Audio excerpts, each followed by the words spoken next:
राधे राधे दोस्तों, आप सभी कैसे हो? आप सभी अच्छे होंगे। तो दोस्तों, आज मैंने ना लड्डू बनाए हैं। ये लड्डू आप देख कर के बता सकते हो कि मैंने किस चीज के लड्डू बनाए हैं। लेकिन आप यकीन नहीं मानोगे कि मैंने इसे इसे किस चीज से बनाया है। इतने सुंदर दानेदार लड्डू बनाए हैं। ये लड्डू मैंने बाजरा की रोटी से बनाए हैं, यानी कि बाजरा के लड्डू हैं। तो चलिए शुरू कर लेते हैं। तो ये मेरे पास 4 रोटी हैं बाजरा की, जो सुबह बनाई थी वो बच गई थी। तो मैंने सोचा इनका क्या करूं। तो मैंने सोचा इसके लड्डू बना देती हूँ। तो चलिए, कुछ मैंने मेवा काट कर रख लिए, जैसे मैंने बादाम है, काजू है और किशमिश। आप जो भी डालना चाहो वो आप डाल सकते हो। नहीं भी डालना चाहो तो भी ना डालें मेवा, बिना मेवा के भी बन जाएंगे। और थोड़ा सा गुड़, क्योंकि सर्दियों में गुड़ और बाजरा की रोटी का तो एक अलग ही कॉम्बिनेशन होता है। गुड़ की चीजें बहुत फायदेमंद भी होती है सर्दियों में, बाजरा की रोटियां भी होती हैं बाजरा की चीजें। तो सबसे पहले हम क्या करेंगे, ये रोटियां हमारी सुबह की हैं तो इनको थोड़ा सा गर्म कर लेंगे। इससे क्या है, इनको मीलने में आसानी होगी, क्योंकि इनका बारीक चूड़ा सा बनाना है हमें।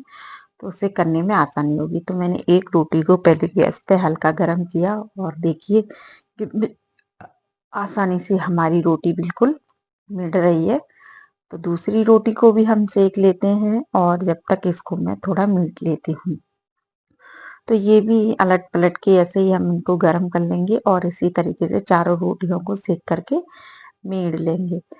तो एकदम से जब ये सिक जाती है ना, तो इतनी खस्ता हो जाती है कि हाथ से लगाते ही एकदम से टूटने लगती है। लेकिन देखिए बहुत गर्म में धुआं निकल रहा है, तो उसको मीड़ने में भी देख थोड़ी हाथ चल रहे हैं। लेकिन जब गरम गरम ही मिड़ते हैं ना, तो बिल्कुल बारीक मिड़ जाती है, नहीं तो वो टुकड़े टुकड़े हो जाते हैं। तो इधर मैंने इसको मीड़ लिया था। तो मैंने इसको बारीक निकालने के लिए एक छलनी से इसको हम छान लेते हैं, ये इस वाली से। तो इसका जो बारीक चूड़ा होगा ना, रोटी जो बारीक मिड़ी है वो निकल जाएगी, मोटा मोटा रह जाएगा। तो हम इसको ना मिक्सी में पीस लेंगे, जो मोटा मोटा है। या आप खलबट्टे का भी इस्तेमाल कर सकते हो, खलबट्टे से भी, जिसके वैसे हर किसी के घर पे मिक्सी होती है, नहीं है तो आप उससे खलबट्टे से कूट सकते हो। देखिए बिल्कुल बारीक हमने कर लिया है, बिल्कुल दानेदार, ऐसा लग रहा है जैसे सूजी जैसा दानेदार हो चुका है।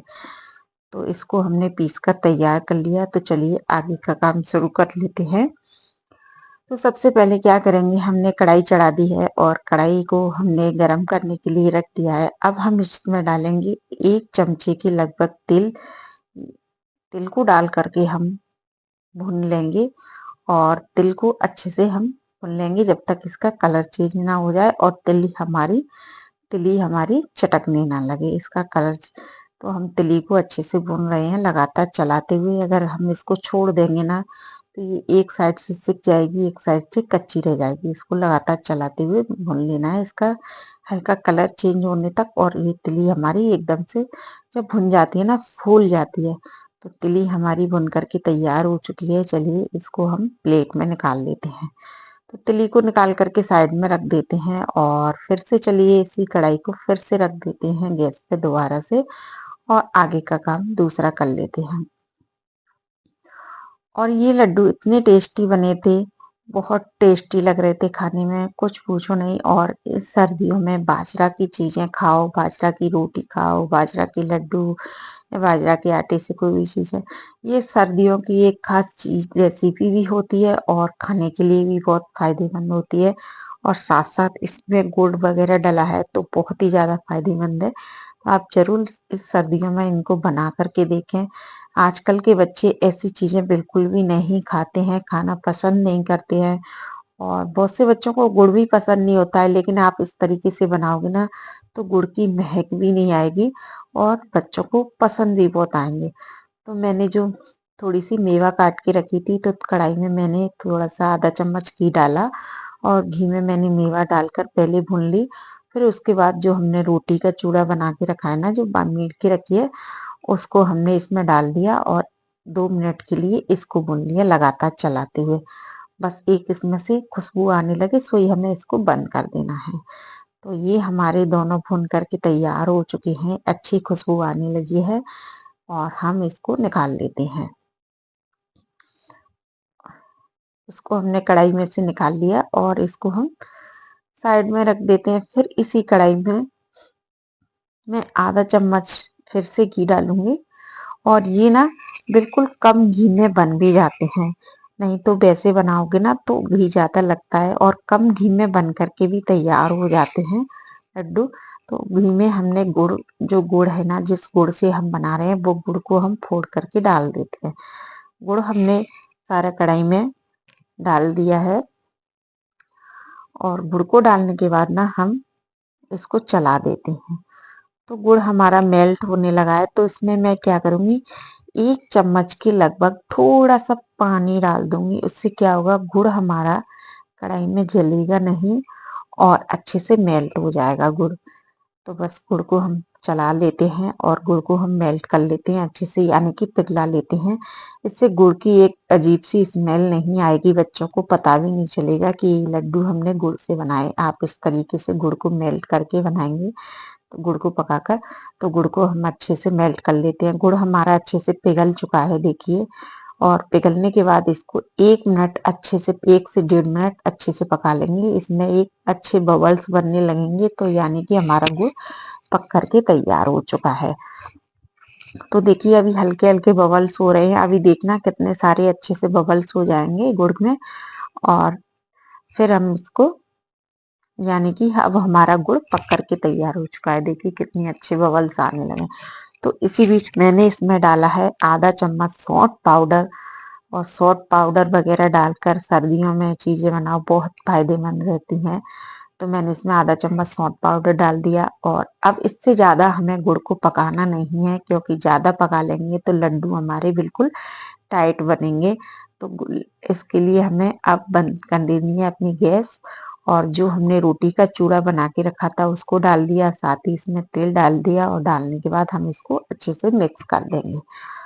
ज्यादा पकाएंगे ना तो गुड़ हमारा टाइट हो जाएगा और गुड़ हमारा, लड्डू हमारे टाइट बनेंगे। तो उसमें मैंने साथ ही डाल दिया आधा चम्मच से कम इलायची का पाउडर। अच्छा फ्लेवर लाने के लिए आप डालना चाहो तो डाल सकते हैं, नहीं तो नहीं डाला है।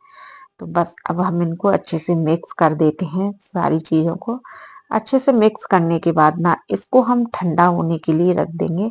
और अभी इसी बीच इसमें थोड़ा सा डाल देंगे घी, यानी कि मैंने 1 से 2 चम्मच के लगभग घी डाला है, 1.5 चम्मच ही मान लो, 2 चम्मच भी नहीं डाला पूरा।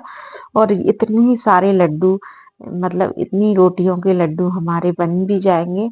और घी हमारा मुश्किल से 2 चम्मच के लगभग लगा है, 2 से 2.5 चम्मच लगा है, ज्यादा घी भी नहीं लगा इन लड्डुओं में। और तो दोस्तों अब ये हमारा खट्टा हो चुका है लड्डू बनाने के लिए, तो अब हम कर लेते हैं लड्डू बनाने की तैयारी। तो दोस्तों आपको मेरी रेसिपी पसंद आए, मेरे वीडियो को लाइक करना, शेयर करना, प्लीज मेरे चैनल को सब्सक्राइब करना और प्लीज सपोर्ट बनाए रखना। नई नई रेसिपी लाने की मैं बहुत जरूर कोशिश करूंगी। तो बस देखिए एक लड्डू मैंने बना लिया, ऐसे ही दूसरा लड्डू बनाएंगे।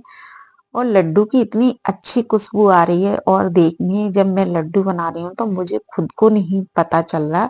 ये तो वैसे तो मैंने बनाया, मुझे पता है किस चीज के है, लेकिन आप यकीन नहीं मानोगे, देखोगे ना तो आपको खुद को पता नहीं चलेगा, खुद को विश्वास नहीं होगा कि ये लड्डू हमने बाजरा की रोटी से बनाए हैं, यानी कि बाजरा के लड्डू हैं। कोई भी देखकर और ऐसे लग रहे हैं बिल्कुल मेवा वाले लड्डू लग रहे हैं। तो उसी तरीके से हम सारे लड्डुओं को बना करके तैयार कर लेंगे, एक एक करके सारे लड्डू बना लेंगे हम।